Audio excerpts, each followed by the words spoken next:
Este es el programa La Historia y sus protagonistas, un espacio concebido para conversar sobre la historia y cultura de Santiago de Cuba. Hoy vamos a hablar sobre los colegios en nuestra ciudad, un tema medular para nuestra cultura.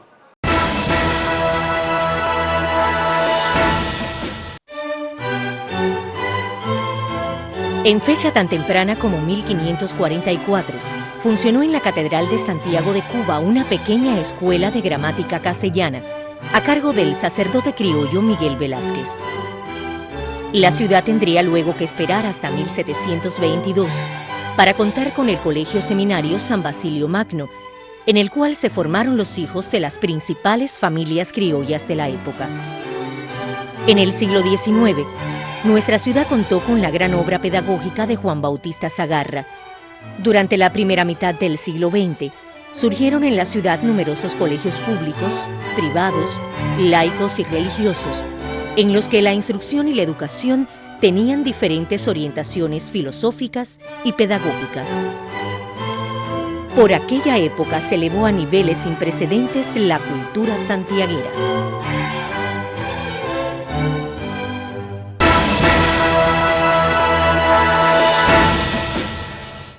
Entre los grandes pedagogos de nuestra ciudad se encuentra Francisco Ibarra, en cuyas escuelas se formaron varias generaciones de jóvenes santiagueros.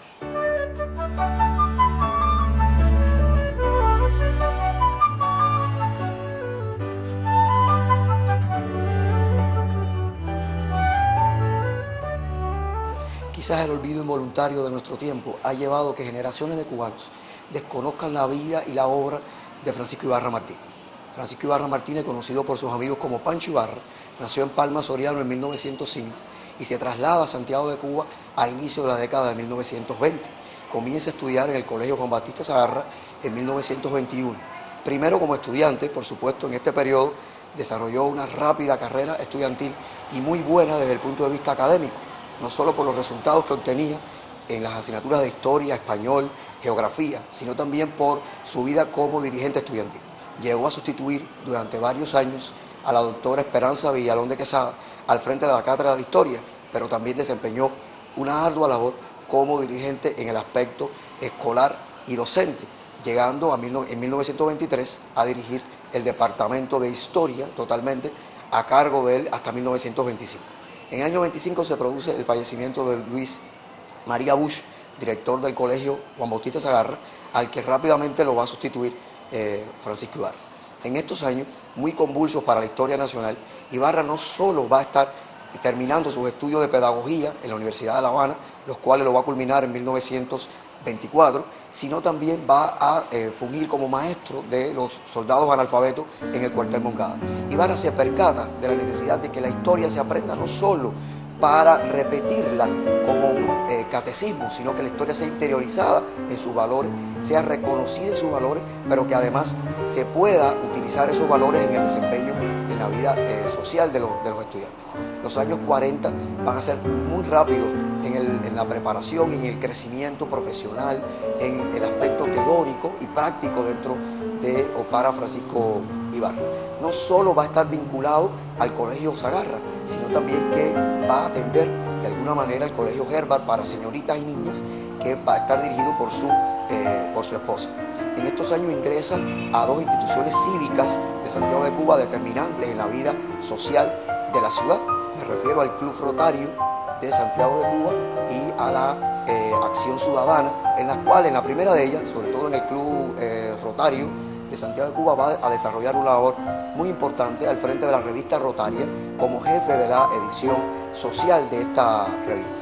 Muchos de sus artículos, de sus principales ensayos, van a estar redactados desde la revista Rotaria, dedicados, por ejemplo, a Carlos Manuel de Céspedes, dedicado a Antonio Maceo o a los graves problemas que enfrentaba la ciudad de Baracoa durante el periodo republicano. Él se percata de que la labor del periodista no es solo referenciar los hechos, sino también un crítico social, un crítico desde el punto de vista de qué sucede y para qué sucede en la vida de Santiago y de la nación todo.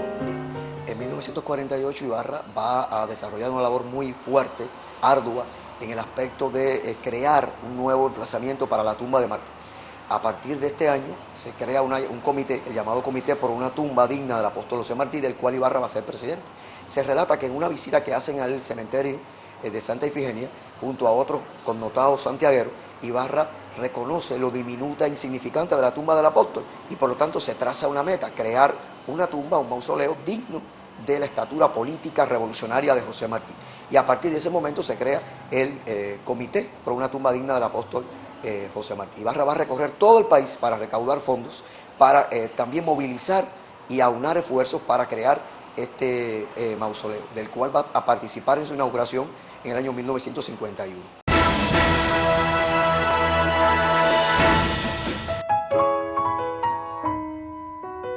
La instrucción pública durante la segunda década del siglo pasado mostraba un panorama halagüeño en Santiago de Cuba.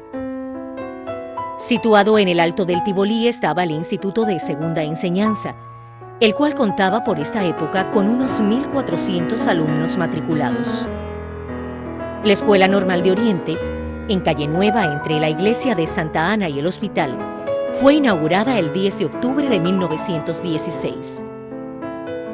Su biblioteca contaba con más de 9.000 volúmenes y su matrícula era de 167 alumnos de ambos sexos. La Granja Escuela Carlos Manuel de Céspedes, en la carretera de San Juan, entre el Parque San Juan y el Árbol de la Paz, fue fundada en 1913. En la calle Heredia Alta número 6 estaba la Academia de Bellas Artes, que había sido inaugurada en el año 1900 y cuyo primer director fuera el pintor Félix Tejada. Por aquellos años en que Santiago se alejaba de la colonia, adentrándose en el mundo republicano, existían en la ciudad 37 escuelas públicas.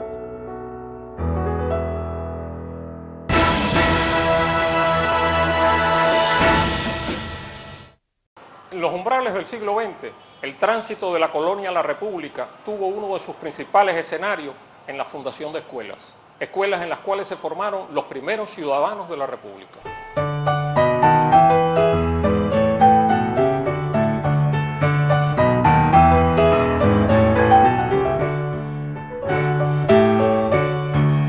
El Colegio y Academia Moncada, cito en la calle Santa Lucía 361, esquina Carnicería, surge por iniciativa de un profesor de apellido Manduley, de la Cátedra de Matemática, Geometría y Aritmética del Instituto de Segunda Enseñanza de Oriente, ya que cuando daba sus clases y un alumno le preguntaba, en la clase de ayer no entendí tal cosa, profesor, él de inmediato mandaba a uno de los alumnos aventajados a la pizarra y le ponía el ejercicio. Cuando lo realizaba, le decía, si estos alumnos lo entendieron, usted también lo deben de entender. Yo soy profesor, yo no soy repasador. Y de inmediato comenzó a decir, vayan a casa de Moncada que lo repase. Es así como se da comienzo a esta institución que luego fue privilegio de esta ciudad. Cuando Ildefonso se marcha a La Habana para estudiar ingeniería y arquitectura, continúa su hermano Antonio los repasos de las mismas asignaturas.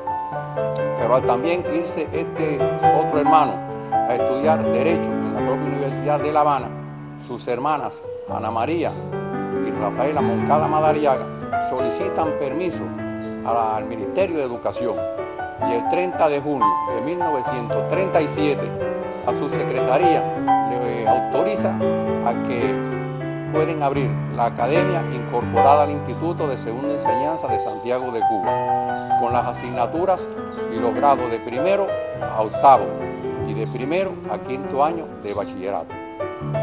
Más tarde, esta academia va tomando mayor auge y ya para los años 50 eran tanto los alumnos internos y semi-internos que se construye un chalet en la calle Cardone número 104 en el poblado de Coavita. Allí los internos podían vivir en una casa casi tipo campestre. El colegio tomó como uniforme para las hembras una saya con tirantes de color marrón, zapatos y medias marrones y una camisa blanca con un pequeño lazo. Para los varones igual pantalón y zapatos marrones, camisa blanca y una corbata marrón. No pudiéramos dejar de mencionar a algunos de los alumnos destacados y sobre todo a sus expresidentes, Entre ellos, cuando me inicié en el colegio, encontré a Juan Francisco Bosch, a Cookie, luego a María Teresa Marimón, al doctor Enrique Castellano Miranda y por último, el de los presidentes me tocó a mí. Este colegio tuvo alumnos eminentes que en la vida pública de Cuba ocuparon altos cargos. Entre ellos no podemos dejar de mencionar a Alba Griñán Núñez, que llegó a estar en la Secretaría Permanente de la ONU y luego embajadora ante el Reino Unido de la Gran Bretaña. Médicos en un gran caudal que han sido orgullo de esta ciudad. Como ustedes han podido apreciar a lo largo del programa, en nuestra ciudad existe una larga y fecunda tradición pedagógica. Aquí se ha cumplido aquello que dijera Martí: hombre recogerá quien siembra escuelas.